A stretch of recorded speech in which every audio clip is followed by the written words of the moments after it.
রাজধানীর রমনা থানার মৌচাক এলাকার আনারকুলি মার্কেটের সামনের একটি গলিতে দুর্বৃত্তদের ছুরিকাঘাতে মোহাম্মদ বিল্লাল হোসেন তালুকদার নামে এক ব্যক্তি নিহত হয়েছেন।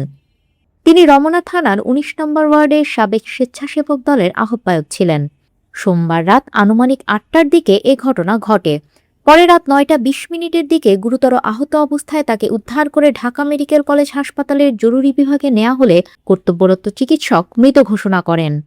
নিহত বিল্লাল হোসেন মালিবাগের বাগানবাড়ি এলাকার ৫১২ নম্বর বাসার মৃত ইউসুফ তালুকদারের সন্তান। তিনি পেশায় ইট বালু ব্যবসার সঙ্গে জড়িত ছিলেন।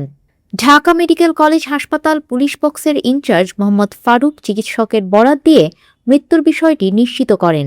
তিনি জানান, মরদেহ হাসপাতালের জরুরি বিভাগের মর্গে রাখা হয়েছে এবং বিষয়টির সংশ্লিষ্ট থানাকে অবগত করা হয়েছে।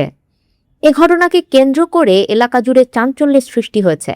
পুলিশ জানিয়েছে, হত্যাকাণ্ডের প্রকৃত কারণ উদ্ঘাটন ও জড়িতদের শনাক্তে তদন্ত অব্যাহত রয়েছে।